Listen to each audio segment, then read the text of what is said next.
A new professor is making history at the University of Idaho. Dr. Sidney Freeman, Jr. is the first African-American man to become a full professor at U of I. Dr. Freeman is joining us this morning to talk about the historic milestone. Dr. Freeman, thanks so much for joining us.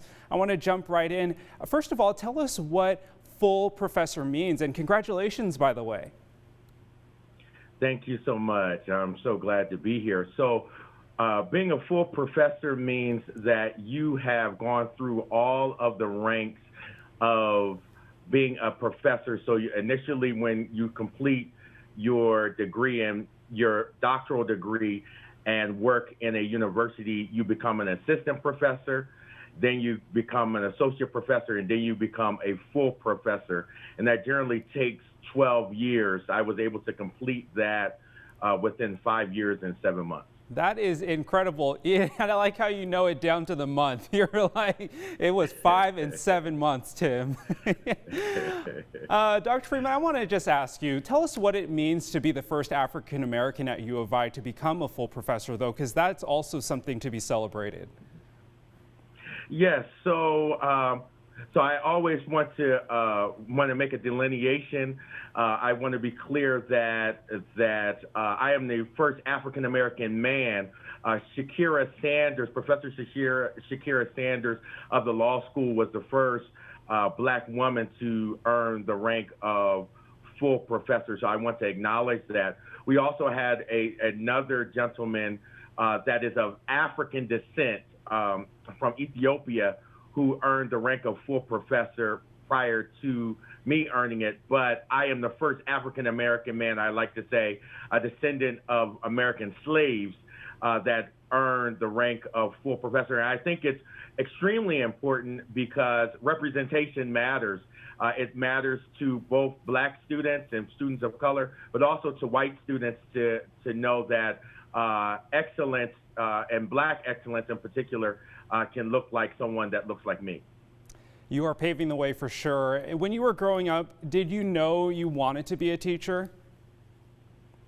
No, this was not on my life plan.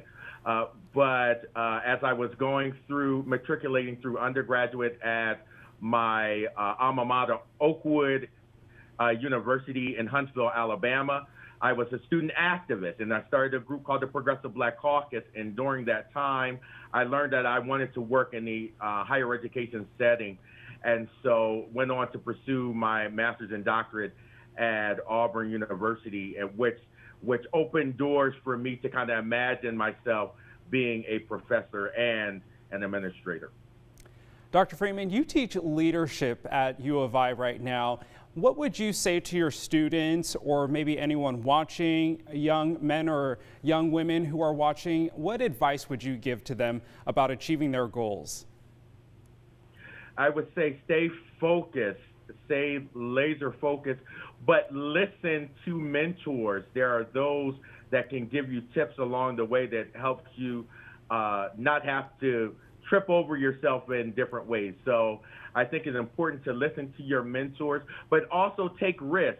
I think one of the things that most people don't do is want to step out of their comfort zone. So I'm originally from New Jersey and spent a lot of time in Alabama. So this is really a different part of the country for me, but I was willing to take that risk in it. And I was in a predominantly black environment where 95% of those who I interacted with on a daily basis were black. But I was willing to step out of my comfort zone to be in a place where I could learn from people of difference. And I would share with those who want to be leaders across the board that you open yourself up to being in places where people of different ethnicities and backgrounds and racial backgrounds, so that you can become a better leader and professional. All right, Dr. Freeman, some great advice for everyone to take in today. All right, thanks so much for joining us. You're watching Up with Krem.